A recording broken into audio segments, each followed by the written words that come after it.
آج کی ویڈیو میں ہم آپ کو بتائیں گے کہ دنیا کا بدقسمت ترین انسان وہ ہے جس پر ہر 6 سال بعد آسمانی گرتی رہی۔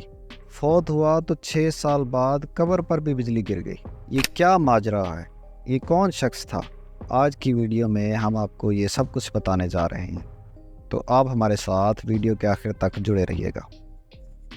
برطانیہ سے تعلق رکھنے والے والٹر سمرفورڈ کو دنیا کا بدقسمت ترین انسان قرار دیا جاتا ہے، جس پر ہر 6 سال بعد آسمانی بجلی گرتی، اور یہاں تک کہ جب اس کا انتقال ہوا تو اس کی قبر پر بھی اس کے مرنے کے بعد 6 سال بعد بجلی گر گئی۔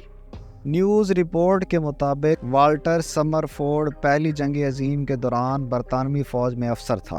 1918 میں اس کو بیلجیم میں تعینات کیا گیا تھا، جہاں ایک دن وہ گھوڑ سواری کر رہا تھا کہ اس پر آسمانی بجلی گر گئی، جس کی وجہ سے اس کا نچلا دھڑ مفلوج ہو گیا۔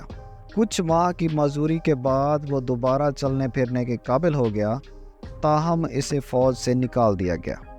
بعد ازاں وہ کینیڈا چلا گیا، جہاں اس نے نئی زندگی شروع کی۔ پہلی بار بجلی گرنے کے 6 سال بعد یعنی 1924 میں وہ ایک دن مچھلی پکڑنے کے لیے قریبی تالاب میں گیا اور ایک درخت کے نیچے بیٹھ گیا۔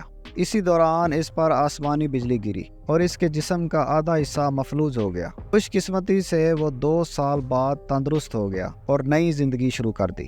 تیسری بار والٹر سمر فورڈ پر بجلی 1930 میں اس وقت گئی جب وہ ایک پارک میں واک کر رہا تھا۔ اس واقعے کے بعد وہ 2 سال تک موت و حیات کی کشمکش میں مبتلا رہنے کے بعد 1932 میں انتقال کر گیا۔ والٹر سمرفورڈ کے مرنے پر کہانی ختم نہیں ہو جاتی۔ یہ دنیا کا بدقسمت ترین انسان قرار پایا، لیکن کیسے؟ وہ ایسے جیسے ہی تیسری بار بجلی گرنے کے 6 سال مکمل ہوئے اور 1936 آیا تو چوتھی بار آسمانی بجلی اس کی قبر پر گری، جس کی وجہ سے اس کا کتبہ ٹوٹ گیا۔ والٹر سمرفورڈ کو کینیڈا کے قبرستان میں دفن کیا گیا تھا۔ ماہرین کے لیے آج بھی یہ ایک معمہ ہے کہ آخر ایک پورے لگے بندھے شیڈول کے ساتھ اس شخص پر بجلی کیوں گرتی رہی ہے۔ تو یہ تھا دنیا کا بدقسمت ترین شخص۔ امید ہے آج کی یہ انفارمیشن آپ کو پسند آئی ہوگی۔ اگر پسند آئی ہے تو ویڈیو کو شیئر کر دیں اور چینل کو سبسکرائب کر دیں۔ تو ملتے ہیں اگلی ویڈیو میں، تب تک کے لیے آپ اپنا بہت سارا خیال رکھیے گا۔ اللہ حافظ۔